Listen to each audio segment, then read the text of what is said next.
Marigold Fields Forever, live from Cork and Hall, Monday, May 20th. Heading into this show, Jamie, you and me have talked about Marigold a lot.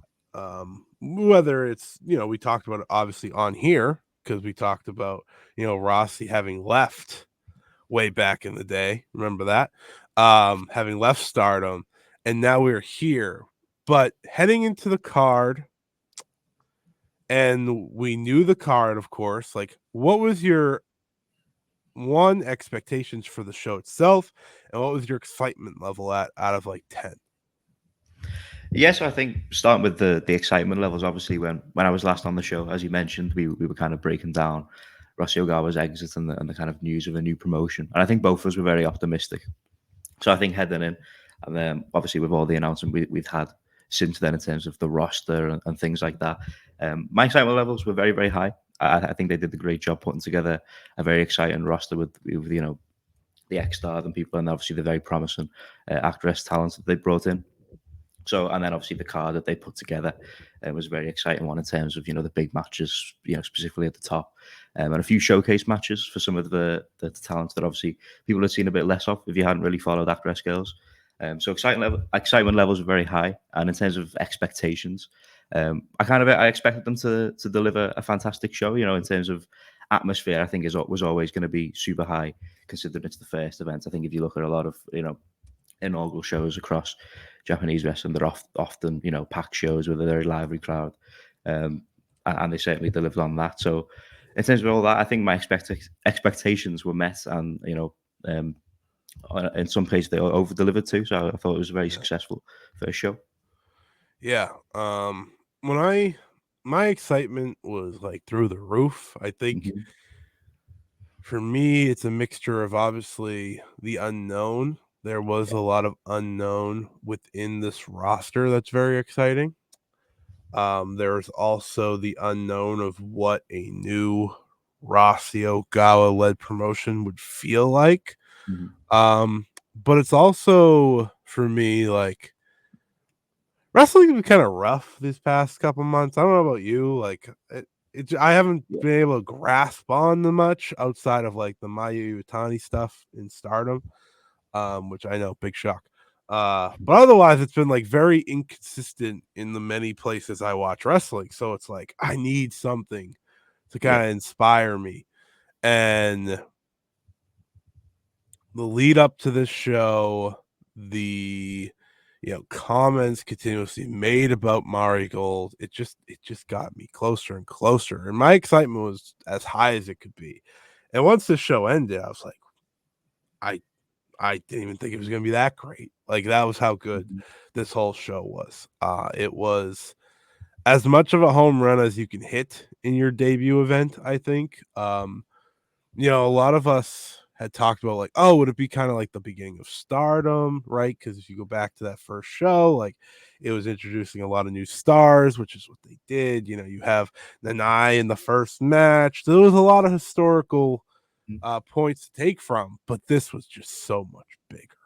It was so much bigger. It really felt like a major promotion in Japan started, which I don't know the last time that's happened in Japan. Is it Stardom? But like even Possibly, yeah. right, and they weren't major when they started, but it was it was Stardom. So I guess that's the beauty of what the excitement level was heading into this. But let's talk about the show itself. Sold out 1,539 people in attendance, 1,539. Absolutely packed house. And you heard it. You felt it. This was the best Joshi crowd. I'm not talking about numbers. I'm not talking about numbers. I'm talking about legitimate reaction in forever. Like pre-COVID. That's where I'm going to find a crowd that was this lively. For it just felt like, it's funny that we're talking about the Showa era of Joshi when we're going into Marigold, but that's kind of what they're aiming for, and you felt the magic right from the get-go. Like, the crowd was so into this. They do the introduction of everyone through the crowd, which was awesome.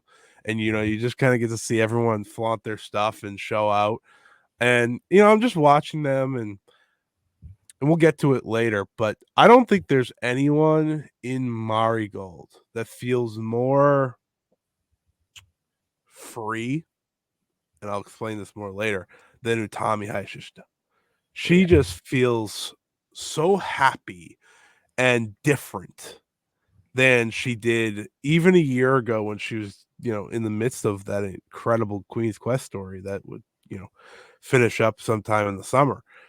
She just feels free and able to be herself. And I think that's a great part of this promotion. Like, if that's the one takeaway from this promotion moving forward, I would be happy. But there's a lot more to take away from it. So how did you like the introduction part of this and the crowd atmosphere and the lighting? And like they went all out for this.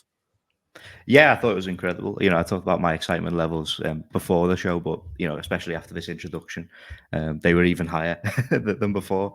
You talk about the production value, and obviously, I think Marigold had kind of made all the right moves in the lead up to the show in terms of the setup and especially the the production value and the distribution with Wrestle Universe.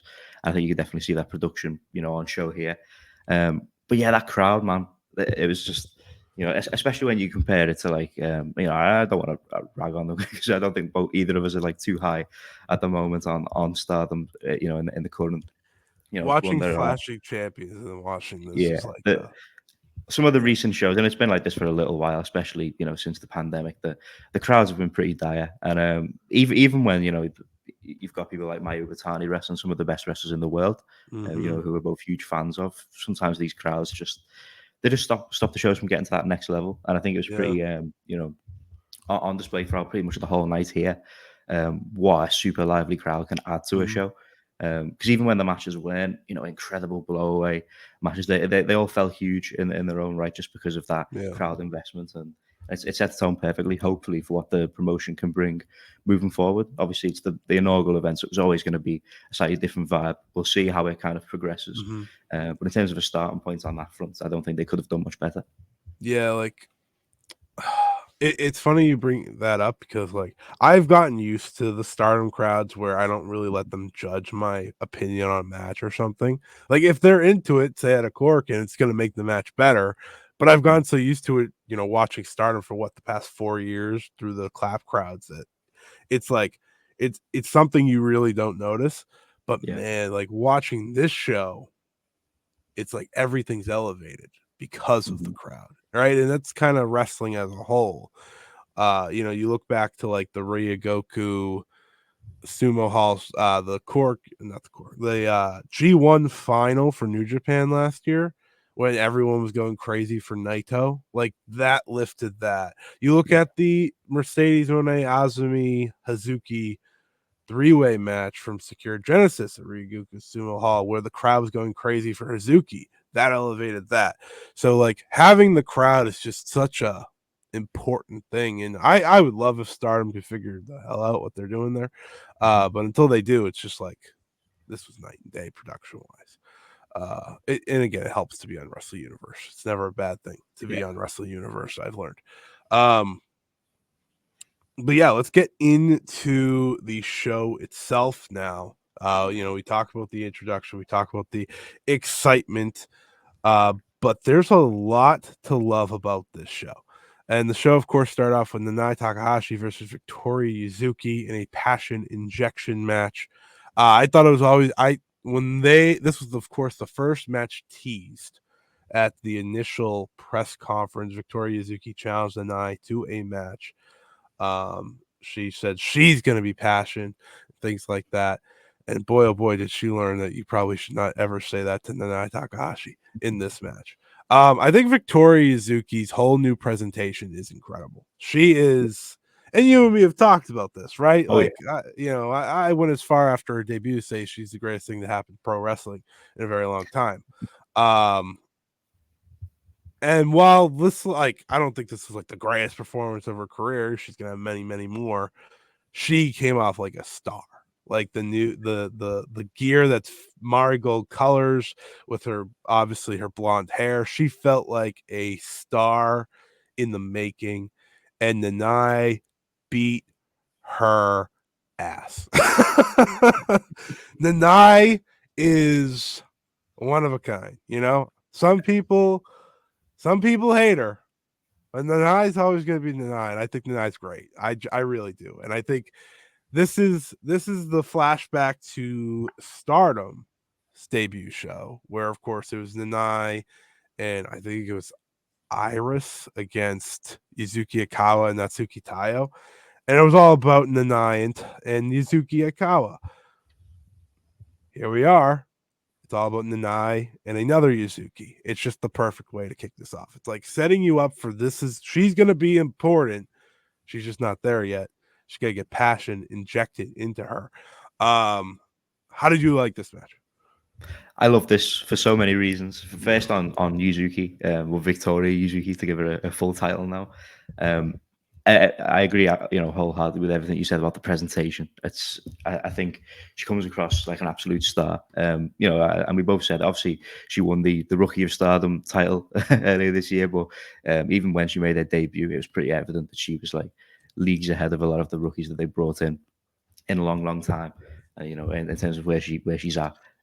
With her in ring at the moment, so she just totally gets it. So she was a huge get, and they've positioned her like one of the faces of the company so far. Obviously, there's bigger names on the roster who you'd imagine are going to be further up the pecking order. From the jump, obviously the Giulias and Utamis and a couple others there. But with her having the number one jersey, I like the jersey numbers a lot, and obviously the golden color scheme. She has the marigold, a couple of marigolds on her ring gear. She feels like one of the faces of the company, absolutely. And the crowd treats her as such. They were right behind her here. But Nanae Takahashi, man, she's the best at this. As you said, she has a lot of haters, but these passion injection matches, I've said it for a long while, they are consistently almost always the best match of the opponent's career. When you put it in there with maybe a lesser experienced talent or someone who hasn't had a true breakout yet, she always delivers it. And the way she structures these rising star versus veteran matches, I think she's the best at them. And she just, as you said, absolutely beat Yuzuki down for the entirety of this one. But it's the perfect start, because if you're going to build Yuzuki as someone who's going to rise up the rankings and eventually, reach the status of potentially the ace of this promotion, having this start where she is up against all this adversity, and you assume we're going to get a rematch at some point down the line, and we'll see how much Yuzuki's progressed. I think it's the absolute perfect tone setter for this promotion and Yuzuki's journey as a whole. And I hope to see more of these types of passion injection matches. We know we're going to get one on the next couple of shows, but they're always fun. So the perfect start for me. It does feel like, Yuzuki's kind of going to be like the main character for the next couple of years, right? Yeah. It's like, here's the origin, and you just kind of go with it, like in the background almost, until she becomes the main star, and that'll be a lot of fun to follow.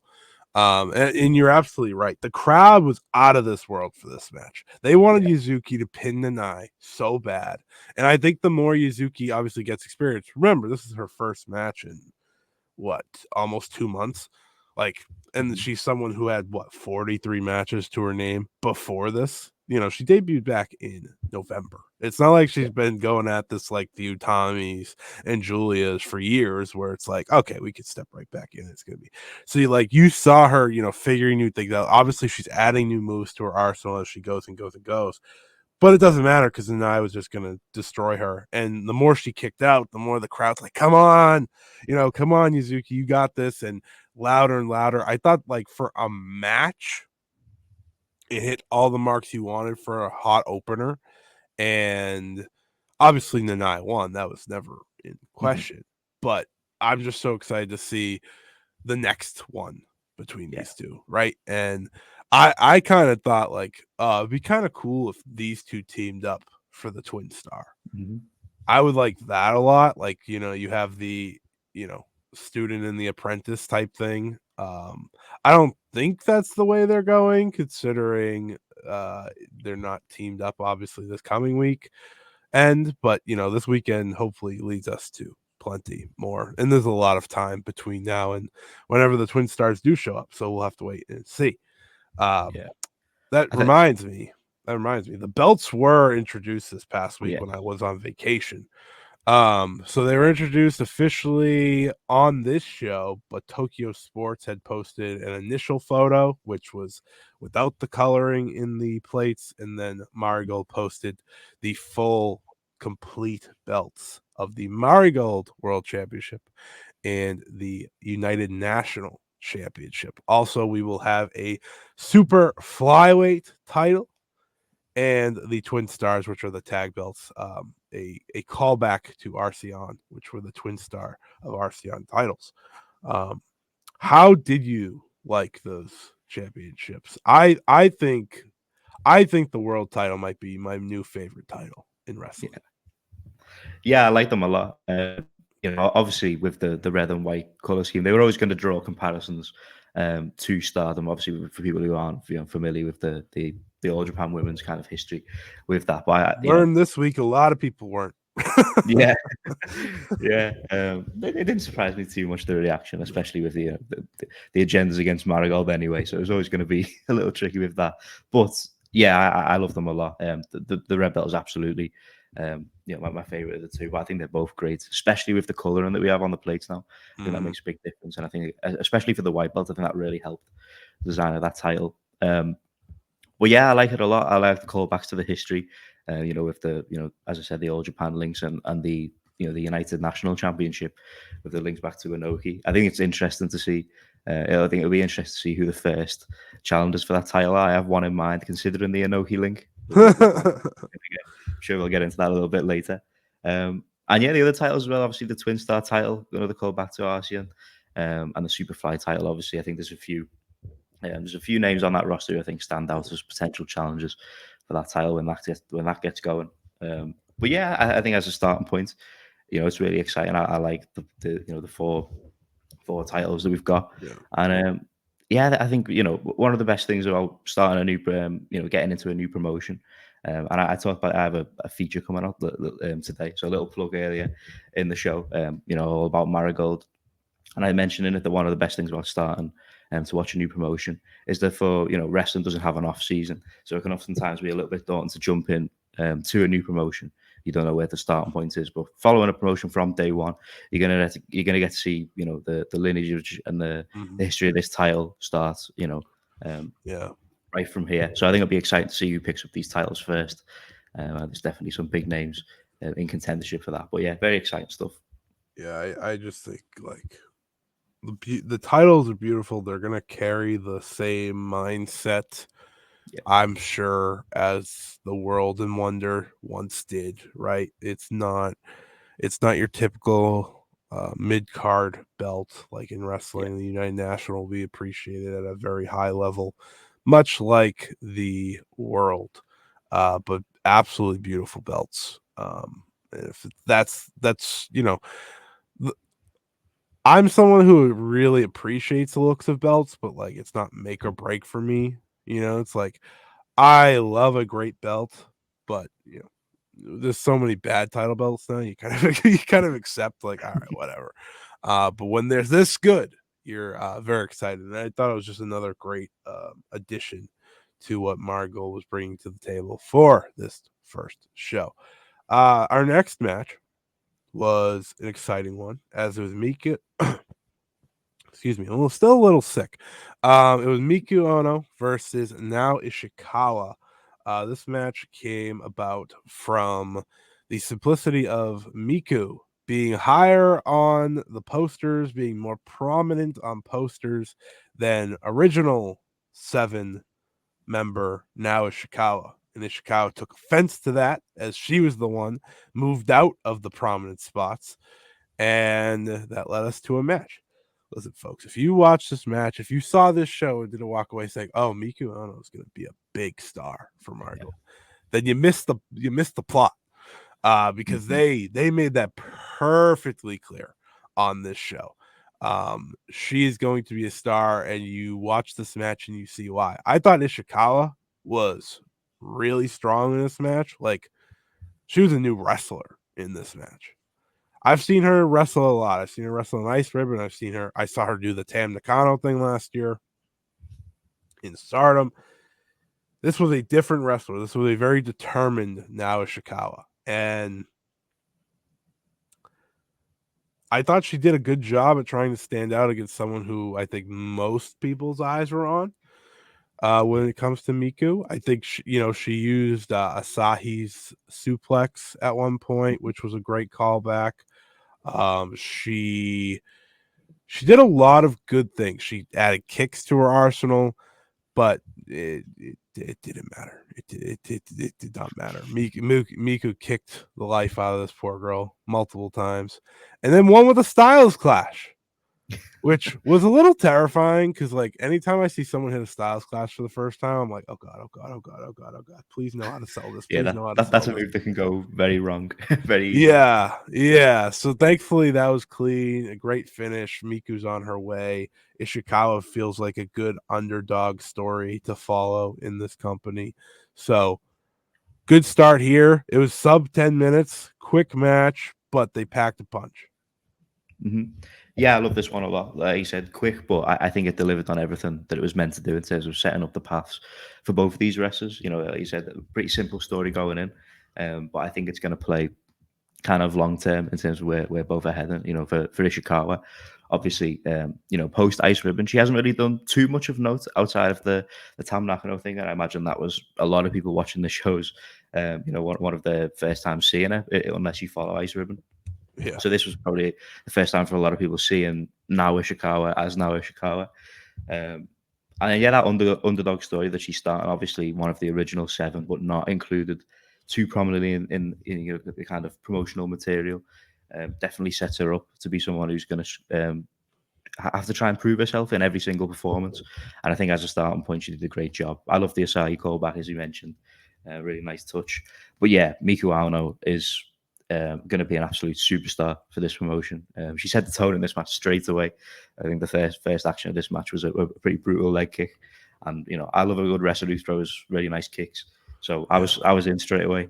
I'm a big fan. Yeah, And Ano.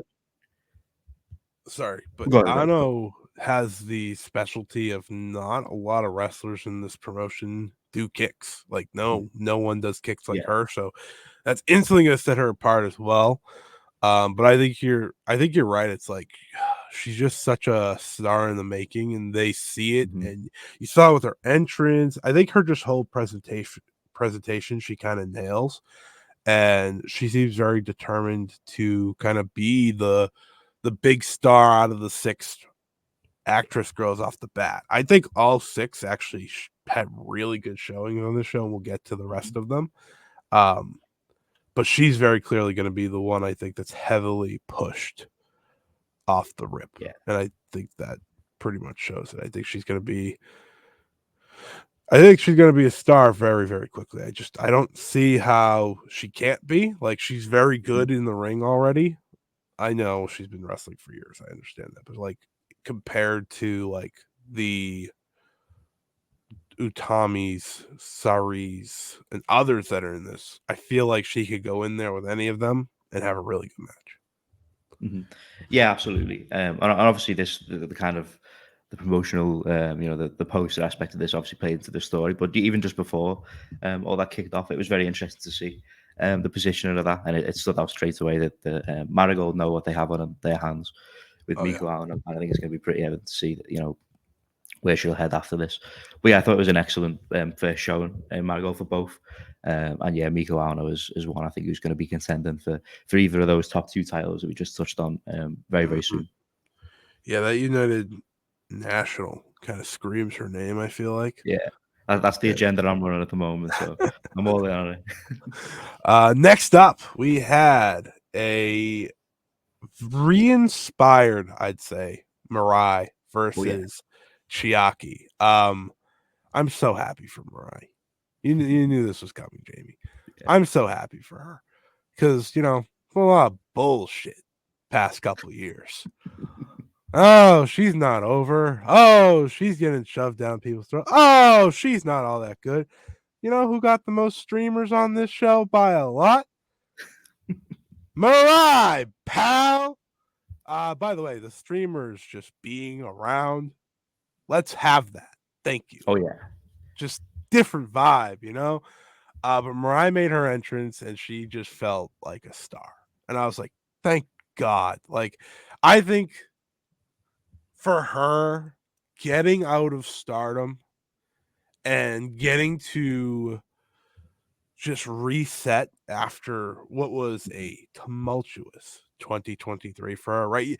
Obviously, she has the accolades of 2023, but as you and me have talked about ad nauseum, whether it be mostly on this show, it was not a easy road for her to be successful. And I'm not saying, she had the performances to even help that, but man, oh man, I think she's someone that puts a lot of pressure on herself, and you could feel that at times.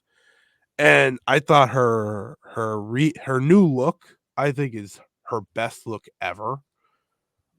I do. I think the new hair is good. I like the new gear. I think she just feels like comfortable finally. And I think she was very I think she's gonna very much benefit from being the genuine, like, goodwill person. I think that's going to be her spot in this promotion. It's like in Stardom, you had a lot of that, right? Obviously, you have Mayu, who fits that like a glove. You got, the Meseras, the Natsupois, who all fit that kind of role. In here, it's Marai's spot. And I thought she had a very good in-ring performance as well. Especially against someone like Chiaki, who, for me, was probably the biggest question mark out of all the wrestlers coming from Actress Girls, because Chiaki has the charisma, right? Like, just instantly you see Chiaki, like, okay, she's gonna be a star. Like, when people are comparing someone to Kagetsu, even just in look Very high praise. and cadence, you're like, okay, we might want to pump the brakes here. But I thought she had a great showing as well. I thought these two did a really good job, especially for first time matchup. They're teaming this weekend, which I'm very much looking forward to. Yeah, I really enjoyed this matchup. I'll hold my hands up as someone who Victory. was a long time denier of Marai. If you see my appearances on this show and maybe Dumb Guy Live in the past, you'll know that I wasn't always the highest on Marai, and neither were my co-hosts over there on WrestlePurists. But I've never denied that she's definitely got good things to her game. My thing with Marai often has been, I don't think the pacing of her matches and stuff lends itself too well to super long title matches and stuff like that. And obviously, we'll see how that develops. She's certainly going to be positioned very highly in terms of the rankings on this roster, so it may be something that she'll have to work on in the future. But I absolutely agree that she feels super rejuvenated here. And it was evident in her in-ring work and just her general vibe on this show. I love the look as well. I totally agree. But she was busting out moves that we haven't really seen from her before, pulling out new things in her arsenal. She does the John Morrison flip kick, like, it's awesome. That was awesome. Yeah. And yeah, it was just a super, it got me fired up. It got me fired up. This is a new Marai that we're looking at. Hopefully, this can kind of continue on. As she develops in the promotion. So, a great start. It was really nice to see the reaction to her. She was absolutely the most over person on this show, and it was evident with the streamers. I don't think anyone got even close to as much as she did on this card. It was staggering. As much as people can debate her in-ring work, I don't think there can be any arguments over how popular she is after this show. I'm very happy. Yeah, she's gonna be a star in this, like you said. But as for the match itself, I thought it was really great. I thought Chiaki, stepped up to it really well. It was nice, intensity from both. There was a sickening headbutt at one point. Oh my god! Yeah, very gnarly to see. But yeah, I thought she matched Marai's intensity throughout a good portion of this. I think it'd be interesting to see how they develop. I think their styles kind of match quite nicely in terms of that intensity that they both bring. And obviously, Marai is going to be a lot further ahead in terms of her developments and where she'll be on the card, at least, in the early portions. But I could definitely see these two, having a bit of a rivalry. And, Chiaki definitely feels like a natural heel, at least compared to, pretty much everyone else on this roster. And obviously with Marai, such a natural babyface, I think this is something we could run down the line, with a few callbacks to this first encounter. And I think that's going to be something to pay attention to. But yeah, the takeaway from this is that Marai is absolutely a superstar, undeniably, off this first performance. And, onwards and upwards from there. I would love to see this match be the 1 year anniversary match to take from the first show, because Chiaki will be in a different place, probably way more into the heel role by then. I think she had good, and I think she was really good in this match anyways. She hit the scoop power slam at one point, and I was like, yeah, let's go. I was like, I don't think I've ever seen you wrestle in your heel gimmick, but you're great. Or heelish character. But she was great. And like you said, that headbutt was insane. And that lariat to win the match. Man, listen, you can say a lot of things about Mariah's in ring, okay? That's fine. Listen, sometimes her long matches, listen, I did not like the Sareee No matches. Though, to be fair, Sareee No long matches, I'm not a big fan of to begin with, but I digress. But when you hit a lariat like that, you can't deny the greatness of that. I've never, I will never, as much as I've ragged on Mariah in the past, that has been the one thing that I think everyone has to praise. She throws a mean lariat, and I think she we'll be seeing a puts lot more of that in the years to come. everything into that damn thing, and you heard that one. So great stuff from these two. I think these first three matches were just all really strong matches. Yeah. It just kept it set it at a certain level, and I think it's so exciting about them moving forward is okay, we can kind of do this all the time. If these wrestlers that we were uncertain about are hitting, then we're good. And I think Miku we were probably set for. I think out of all the actress girls between her and Shizuki, everyone was pretty confident in those two. But it was just a good start to this show. These three matches, if you're looking for matches to watch on the show, I think you should watch the whole show. Besides maybe the next match. Let's get into the next match, shall we? It was Mai Sakurai and Zeta Steel wrestling Nagisa Nozaki and Myla Grace to a time limit draw. The white woman showcase. Yeah. Listen, okay. I'm not gonna sit here and say, Zeta or Myla can't be good down the line, because no, I didn't expect them to be great day one. Yeah. Right? And as we've seen with foreigners the past couple of years, it takes some time. Mariah May wasn't great in one day. It took some time. Xena wasn't great in one day. It took some time. Hell, Megan Bayne wasn't even great in one day. Not everyone can be Bozilla, okay? Yeah. No, it's not fair. There's very few like her in the world. It's one of a kind, baby. One of one. Exactly. So that's fine. But the problem, right, for this match is that they needed the other two to carry it. Yeah. And I don't think they did either.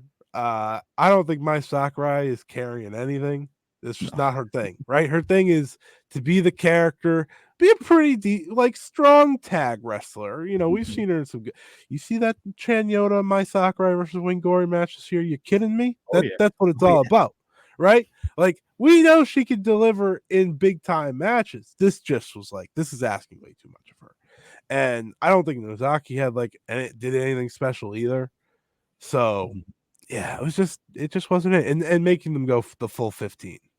That ain't gonna help anyone. That's packing a lot of time. But there's little things to take out of, I think, hopefully, with especially the two unknown. Right? It's okay, you work with the top workers and you train with this team now, because they didn't get there until a week ago, maybe. Right? We saw the videos come in from Marigold, so they weren't training like the rest of the team was here together. So maybe that will help them a lot too. But listen, not everything can be an A plus.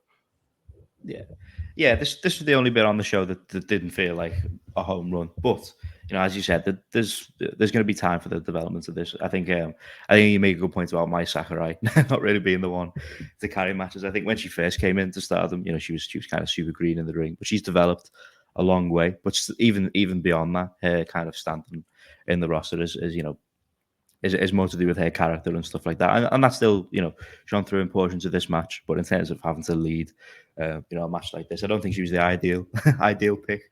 But nevertheless, it'll be interesting to see the development of Myla Grace and Zayda Steele. Obviously, beyond this, I don't think they had super great chemistry in their interactions so far. But I know they do have a match coming up this weekend, so we'll see how that can develop. I think it'll be interesting. That's like a scouting match, It's like one that I saw people saying like, "Oh, I'm just gonna skip that. I'm gonna watch it because, like, listen, well, I'm gonna watch everything because that I have a show to do." But I was like, let's see what they learned from step one.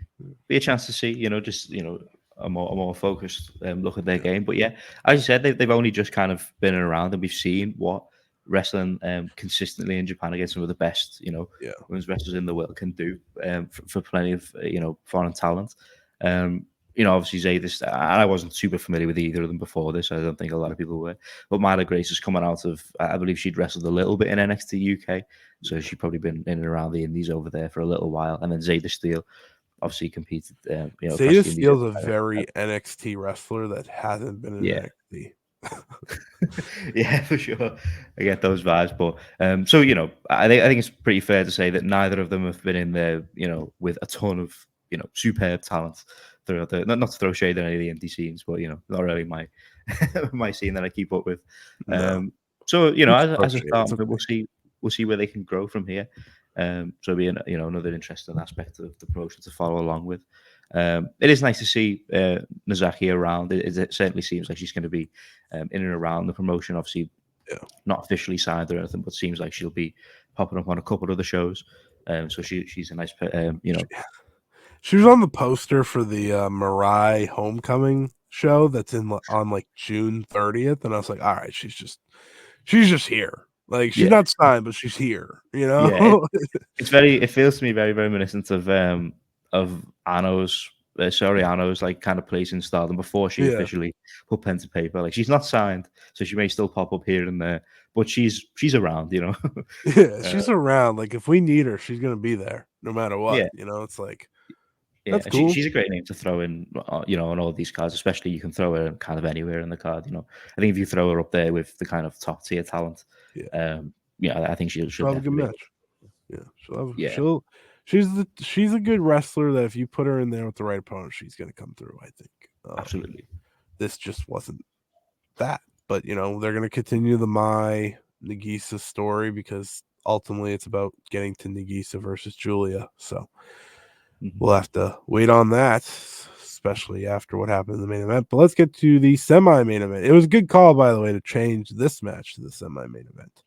As it was Natsumi, Shozuki, and Misa Matsui versus Koki Marai and Chika Goto. And it was the Twin Towers, Koki and Gochika, getting the win. Kind of the big surprise win of the night, I think. Unless you didn't know who was probably winning that main event. I thought that was always a lock main event wise, but this was the first surprise of the night for sure, as Koki and Marai pinned Misa Matsui following her splash that she does. I thought this was really solid, like just a really solid tag match.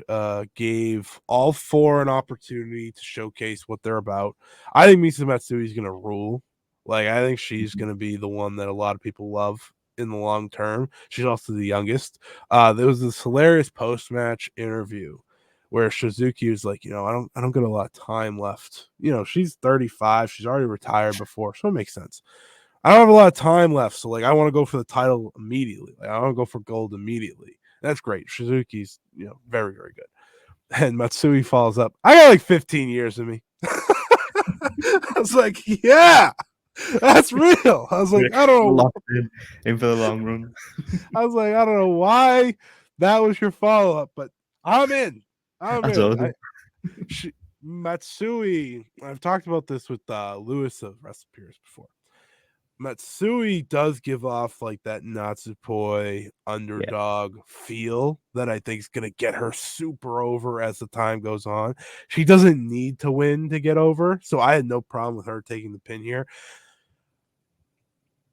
I think what we should have all known is that Rossy Ogawa was going to push Koki. Oh yeah. Oh yeah. Absolutely. That was my response when she got the pin. I was like, I don't know why I didn't think otherwise. Yeah, this was a great match. I as you said, I was very happy that they switched this around and put this on second to last. Outside of the main event, this was the match I was actually most excited for going in terms of just kind of intriguing to see. Obviously, I'm pretty familiar with Shozuki, and I'd seen little bits of the others.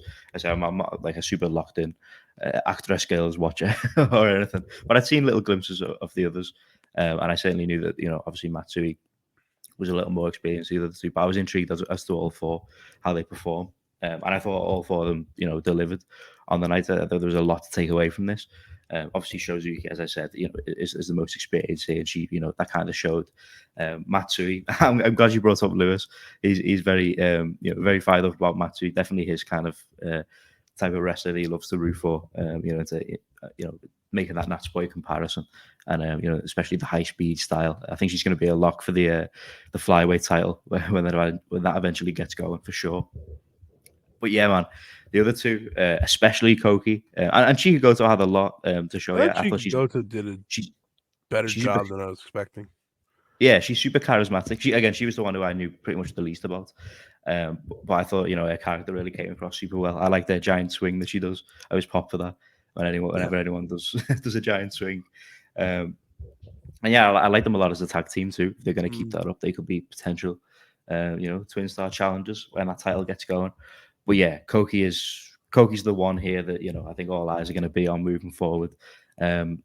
She's obviously, a little, rough around the edges here and there with her in-ring work, which is to be expected with her, experience at this point. But I think in terms of everything else, with the time that she's put into wrestling so far, in terms of the kind of, the look and the charisma and all the other intangibles, she's a superstar in the making. And I think as she continues to wrestle, some of the best of the best, that in-ring work will come with time. And I think once that clicks completely, they've got a major star on their hands, someone who's going to be a big name for them. So yeah, her getting the win here is a big deal, and we'll see where it goes from there. The way I'm kind of looking at it now with these six, and now that we've gotten to the end of these six matches, I think like the classes for each is Shozuki will be the instant like top of the card wrestler, like we'll plug her in semi and main events all the time. Maybe she won't. I don't know if she'll ever get the top titles because I don't know how long she's going to be around for, but I think she could easily win the United National someday if she's around long enough. But I think like that's her role. She's the veteran of the crew. Like that's just that's what it is, and she'll be a good player for them. I don't think that hurts her in any way. Then you have Miku, who I think really, she's gonna win the world in this company, is what I said. And when I said that, I meant everything, like not just the world title, everything. And I think that's very apparent. I think Misa, that flyweight belt just says her name essentially already, I think. But she can work her way up in the time. I think she's gonna naturally get there. Koki, I mean, 2-3 years down the line, could be that Marigold World Champion, truthfully. Like, I just think that's her ceiling. Goto is interesting to me because, like, she's, like you said, she's got the charisma. She's got something there wrestling wise. It'll depend how much, and I think she's one of the ones that still does a lot outside of wrestling. Like she will be at it. So it'll come down to what she commits to wrestling. Yeah. but I think she can be a big star for them. And then Chiaki's the most exciting one for me because it's like you are so different from everyone in this Mhm. promotion. That it's like your reality could be a main event heel if you can put it all together. So that'll be a lot of fun to follow. But I'm really excited about these 6. I think getting these 6 and watching this show, it was very apparent like this is what makes Marigold so exciting now, is Yeah. that the freshness of their new stars come from the unknown of these 6. So should be a lot of fun. Thought they did a really good job, all 6 of them on the show in different matches. And I'm excited to see them get mixed in now with the rest of the higher talent. I think that'll be cool to see as well. But let's get to that main event, shall we? Ooh. We've been holding people off, but why are the people here? They're not. Marigold's show up to this point was really solid. Like, oh, this is a solid first show. But to make a statement, it's not about having a great match. It's about having what I think is Marigold's first classic match. Like, this is going to be the one that people think about for years to come. You had Giulia, obviously Giulia getting all the the talk, right? She's going to WWE. We know this. She's gonna get all the talk. You got Sareee, best wrestler in the world, right? It's her and Mayu Iwatani than everyone else, in my opinion, these days. And Sareee, like, her hit rate is unbelievable. It's like, oh yeah, you send her out there, you better watch. You got Utami, who has a tongue ring, if you didn't know. She just kind of In case you missed it. in case you somehow missed it. She is, she's the ace of the company. Doesn't matter because the fourth member of this match likes to remind you that size does matter. Yeah. And that, of course, was Bozilla. Oh. There is no one in wrestling like Bozilla. Period. End of story. Sareee said in the interview I did with her, if she's like Godzilla, we're going to win. Well, shit. Nailed it. Bozilla was freaking incredible. And it brought this match from, this should be good. Like the 3 out of 4, like incredible top tier talent. They'll get us through whatever is needed with Bozilla. Little did I know that Bozilla was going to be the star of the match. How did you enjoy the debut of Bozilla and the main event of Marigold Fields Forever? This was something truly special, as you said. But so when we had the reveal of the 3 foreign talents that Marigold were going to be bringing in, obviously, we were able to kind of look into the other 2 a little bit. But when people saw Bozilla, everyone was kind of like, "Well, hold on now, let's see what's going on here." But I don't think anyone truly expected, a performance of this level. This was, talk about a star-making performance with some of the others down the, earlier in the show. But this was something else entirely. Just from the moment she made her entrance, it kind of, it was like, hold on, we may have a true superstar in the making here. And then as the bell rang, it was pretty evident that we certainly did. Just a true monster in there. I mean, this type of this style of wrestling, the foreign monster in Japan has been a thing for many years. And we have our next great one on our hands, and I'm very excited to see where it goes. But yeah, obviously all 4. I thought did a tremendous job in here. Giulia popped me a lot because I think she sold more in this match than she had done for the entirety of her last couple of months in Stardom. That's real. Yeah. Utami looks super motivated. I'm really happy for her getting, as you said, we talked about earlier in this show. She feels truly free now, and I think it's going to be super exciting seeing her be the face of this company. And Sareee never misses. Unbelievable. And her being around in Marigold is one of the most exciting things in wrestling right now.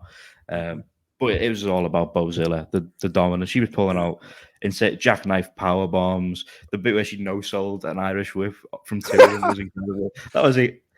It's just like she was. Oh my god, dude! Bozilla had the facial expressions down too.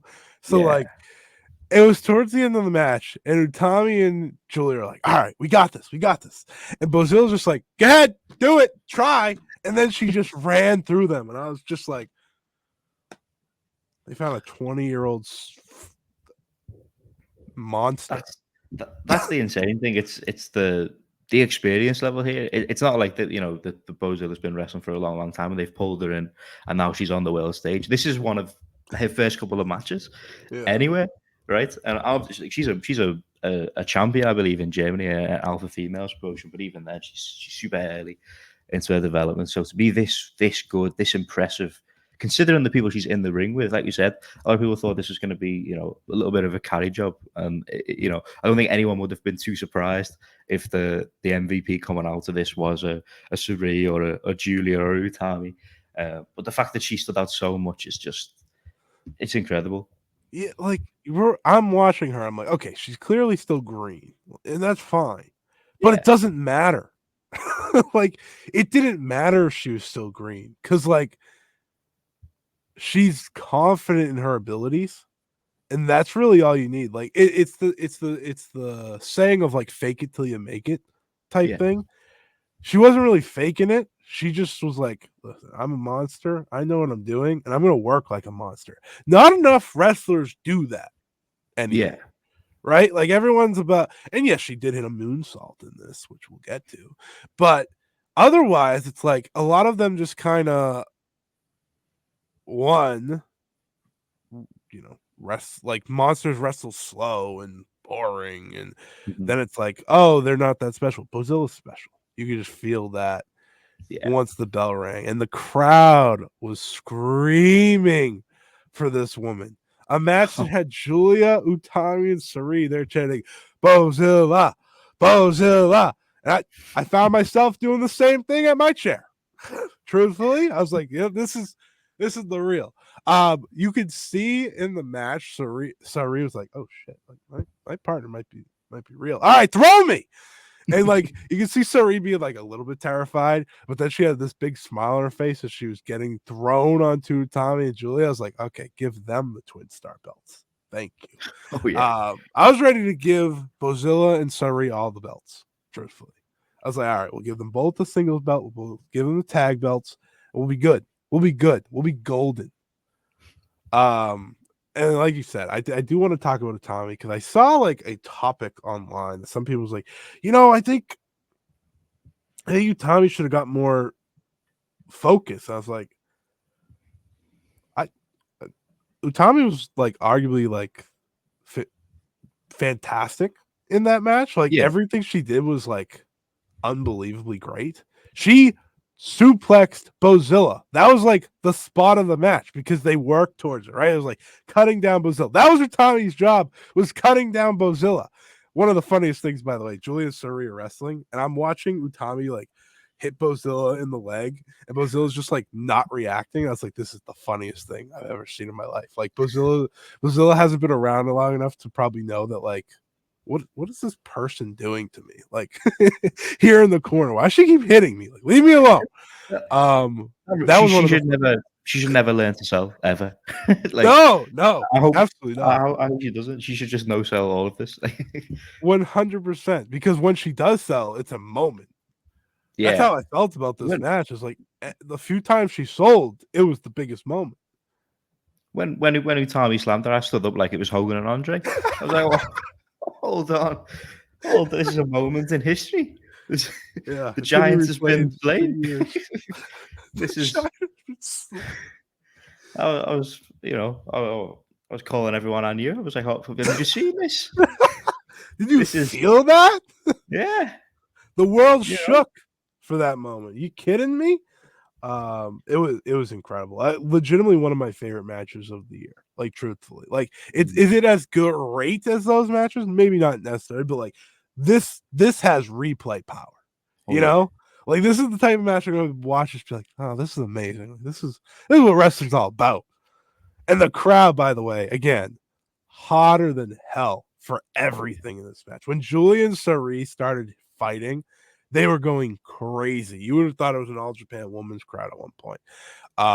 So I said on this show, if there's anyone that's going to get Giulia out from her slumber that she's been in for the past 6 months, well, 6 months prior to not wrestling for the past 2,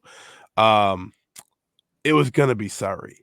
And I watched Sareee hit her drop kick on Giulia on the bottom rope, and I said, oh, fuck. Giulia is going to have to wake up.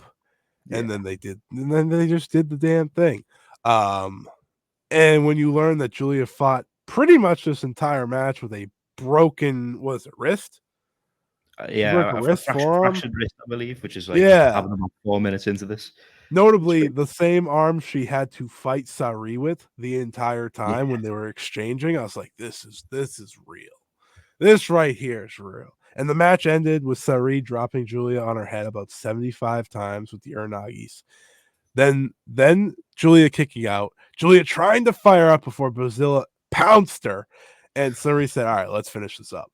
Pinning her 1, 2, 3 in the middle of the ring to get the win. So just like that, your first ever Marigold main event, the winner, Sareee and Bozilla, as God intended. Yeah. Unbelievable. Like it was like a dream. And the timeline, like, listen, I think Twitter's rough to go through these days, but the timeline during this main event, incredible. Everyone's like, is Bozilla the greatest of all time? It was crazy. We've both been in the thick of it. The lead up to this Marigold thing, there's been a lot of moving factors on Twitter, especially has been pretty rough if you've been like super deep into it. But even the biggest of haters, some of them watching this show, they just have to hold their hands up and just be like, this was incredible. And man, what a way to cap off this show. It was just like, all 4 of them delivered. Yeah, an absolute star-making performance. Sareee adds to her already incredible list of matches this year, and if she's going to be around even more and working on like a kind of more regular schedule, she's going to she's going to clear the field when it comes to picking a wrestler of the year by far. So yeah, there's just the perfect main events. Absolutely. It's becoming a two-way race just between her and Mayu. It's like, all right, who's going to get the next big match? Who's going to get the next big match? But if Sareee is getting more matches, just like more actual matches, like you said, it's going to start not being a race anymore. Yeah. Man, like this, I was as sick as a dog, but I was sick as a dog. I'm like, I get chills. I'm sweating. I was sweating during this match. I don't know if it's because I was sick or just because it's like you said, we watched Tommy slam Bozilla. That was biggest moment in pro wrestling history as far as I'm concerned. But just a fantastic match and a fantastic close to this show. So after the match, Saree's, pretty much talking shit to Giulia. That's what she does. She's like, you thought you could beat me, buddy? Funny. And ultimately, this brings Giulia to ask Sareee to be a regular in Marigold moving forward, which has brought us a Sareee match this weekend on a Shinkiba show. So, first victory of the Marigold run. Second, she officially challenged Sareee to a one-on-one match, which is set for the announced show at the end of this Summer Destiny 2024 at Ryogoku Sumo Hall. If that ain't bringing out the big guns, I don't know what is. That is less than 2 months from now. You are running Ryogoku Sumo Hall. This is a major promotion, folks. This isn't just a indie Joshi. Like, right? You remember when people were like, "Oh, where's the money going to come from?" No, this is big time. Yeah, big time. Ryogoku, and your first match is Giulia versus Sareee. Doesn't get much better than that. It's incredible. I mean, it's super ambitious, but I mean, I think from everything we've seen thus far with Marigold, and obviously the first event was a home run on pretty much all fronts. I'm pretty optimistic that they're gonna deliver a superb first pay-per-view here. Rossy talked about backstage about like running the big match at the big venue with Sareee and Giulia, kind of almost immediately. And he said, we've just seen with that main event, you got to strike whilst the iron's hot. So that's what we're doing. We're not wasting any time. Obviously, we'd heard a little bit, obviously from stuff we've heard, and then obviously like a few reports here and there that they had a big show planned for the summer, and now it's locked in, and it seems like we're going to get the champions crowned at this show too. There's potential, obviously, if you read the date sheets and stuff, that we may get a Kairi or an Io at the show. They're going to at least try. So there's going to be a lot to look forward to with this show. Just off that, it seems like we could also definitely get Utami versus Bozilla. I think that's something that's very possible for this. So we'll see. But yeah, in terms of a start, I don't think it gets much more ambitious than this, and I think that I'm predicting that they're gonna absolutely smash it. I do too. That day, notably, by the way, so the 13th is the same day that Noah is running the Nippon Budokan. So big day for Wrestle Universe. Huge day. Which is pretty insane. They start within 30 minutes of each other. So obviously, like, Noah fans aren't going to be watching one or the other, but I just wanted to say, like, Wrestle Universe, huge day for them. Which is great, obviously. After the match, Komomo Manami had handed the red belt and United National belt to Giulia to bring into the ring. They all fought over the red belt. Bozilla held it at one point, and people kind of freaked out because she just put it on her shoulder and did like the Samoa Joe pose. When Samoa Joe just holds it, like it just floats on his shoulder. I was like, shit. Utami held up both. Sareee just took the United National. She's like, I want that one. That's the Inoki one. I want that one. Which was very funny. Great. But it seems like this could be our first 2 title matches. That's kind of the hint, at least, which I'm not going to complain. I don't care which one's for the world, which one's for the national. If we're running Utami versus Bozilla, the world's gonna know. Gonna know. Yeah, the Sareee thing, that was what I kind of alluded to earlier in the show with the United National Championship. Sareee thinks she's Antonio Inoki. That's her gimmick. She's she's Inoki reborn. So it was no surprise for me to see her go for that white belt. I think that'll be the move for this, and I think it'll be very intriguing to see what the outcome of that match is. Obviously, I'm sure both of us will be previewing the show a little bit later down the line, whether it's here or whether it's separately on my show, whatever it is. But I think right now it's pretty tough to call. I think obviously Giulia's WWE commitments make it a little hard to predict what they'll do with her and the title. She may also be coming into this like as the NXT Women's Champion, which is a funny, part to miss all. We'll see how that happens. Obviously, she's injured at the moment, but it sounds like she's pretty confident in making this show. But then with Sareee being around more and more, and obviously that Inoki connection, she'd be a perfect first champion for that white belt. Buddy, I would give Sareee all the belts, but give her one. That means she's coming back. Yeah, I mean, you can never go wrong. And yeah, if you put a belt on her, she's going to be in around promotion for a good while. But and then in terms of the red belts, if that match is the match, Utami and Bozilla, that's another one. I think that could go either way for sure. I think Bozilla, we saw the star making performance, and Rossy seems to be super high on it as well, and it's no surprise. That's another thing. You strike while the iron's hot. If she's going to continue this hot streak and she's going to keep getting these reactions, which would not surprise me at all, considering this first performance, I would not object. Ain't afraid.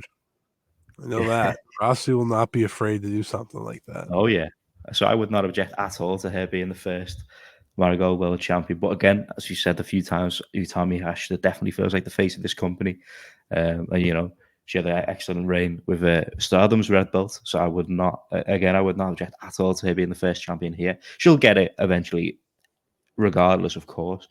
But the first champion, that's going to be a big deal. So if it's between those two, I don't think they can go wrong either way. Pretty insane that we just accepted Bozilla as like this. Nothing can go wrong. And I think that's great. It's like, I believe in her.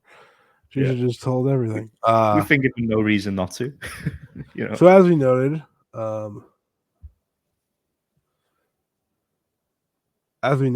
the injury to Giulia is obviously a big one. She'll be out for the foreseeable future after breaking her wrist, which she broke like the first 4 minutes into the match on the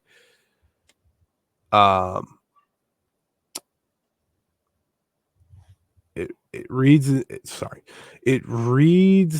into the idea of what does WWE feel now? Like that's where I'm thinking. Is that going to be a problem? Because obviously, like we know there's something working here, and the reports continuously come out that they're gonna work together for this Giulia stuff. I do wonder if that will affect anything for them moving forward. Will they want to pull Giulia at one point because they don't want her to get hurt? That's something that we're gonna have to kind of wait and see. But in terms of Marigold, I think they'll be fine without her for the time being. She seems like she's going to be at that Sareee match no matter what. Like, and that wouldn't shock me. I'm sure she'd probably wear a cast like a psycho if she needed to, because it's the biggest show and they need her. Yeah, to start hitting her with the damn cast, and it'll still probably not hurt as much as Saree's forearms. But what do you have like any concerns about no Giulia on the upcoming tour dates that they're doing? It's not really concern. Obviously, it's not ideal, and especially for Giulia, just it kind of what she kind of wanted out of this run. It was pretty obvious with the way it's been structured with this WWE thing. The big thing for her coming out of Stardom was she wants to be a big player and kind of getting Marigold, up and running. So for her to miss the first couple of tours, it's a pretty big blow. But with everything that we've seen on this show and the talent that we know we've got on the roster, I think it's going to be a chance for a few of the other names to kind of step up into a couple of big matches.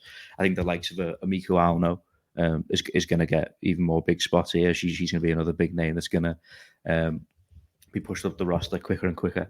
And yeah, I think they've got more than enough talent to kind of manage, the absence for now of Giulia. It seems like she's going to be in and around the shows anyway. I think she joked that she'd even like do the ring announcing if they asked her, which is fun. They should give it a go.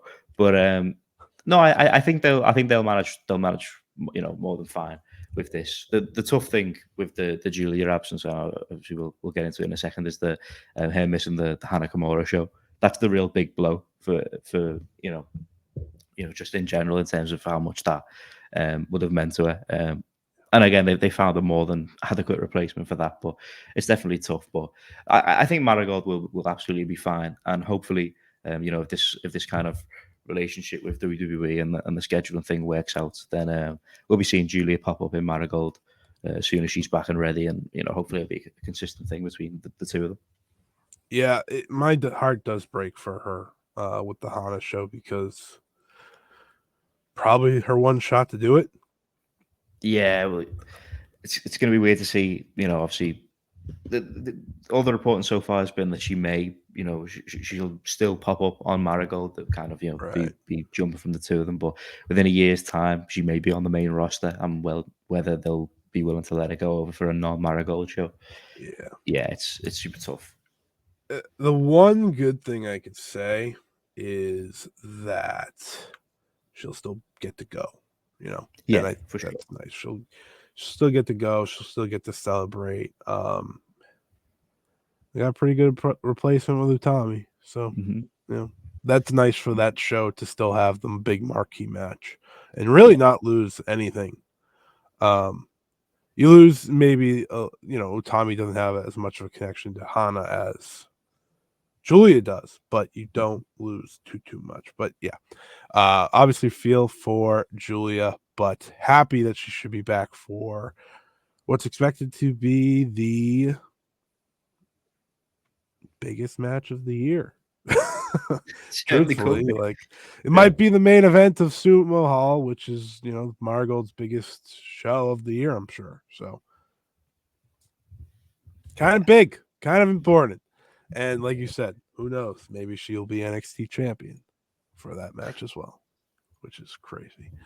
But just a fantastic show. They closed out the show with this great like lights out with flowers coming down, and Miku Ono actually had the final words, which if that didn't kind of make you see something in what they see in her, maybe you're not paying attention at this point, because they clearly see her as a major star. Yeah, her leading the pack with kind of Utami and Giulia stood right beside her. That was very telling. You know, Yeah. as you said, it was already evident that they're super behind their ball. This is a big spot for her right at the closing of this show, and I think the future is very, very bright for Miku Ono. Someone did the Kendrick quote. It's like there's no big three, it's just big me. It was Miku. And I was like, all right. All right. Yeah, it's fine. Fair. Yeah, but fantastic first show for Marigold Fields Forever. What would you rate it out of 10? I'd struggle to go below a 9 as far as fair shows go. Obviously, the only downside would be that the one tag match that we touched on earlier. So I think I'll give it a 9 on that point. But everything else was a total success. There's a production value. The matches lived up to it. We had stars made. I also thought the English commentary did a pretty solid job. I don't know whether you watched the English or Japanese, but obviously they had Stuart Fulton on there, who's my favorite English commentator anywhere. So having him on there was good stuff. And I thought Sonny Mullen, did a pretty decent job alongside him there too. So yeah, overall, total success. I give it a 9. Yeah, I thought the English commentary did a very good job, especially for the main event. They were just absolutely locked into that. They kind of were like, they kind of felt like us. They were like, what is happening right now? Yeah. Which was great. So yeah, I think 9's perfect. I think like the way I look at this, it was a great wrestling show, but a perfect debut show.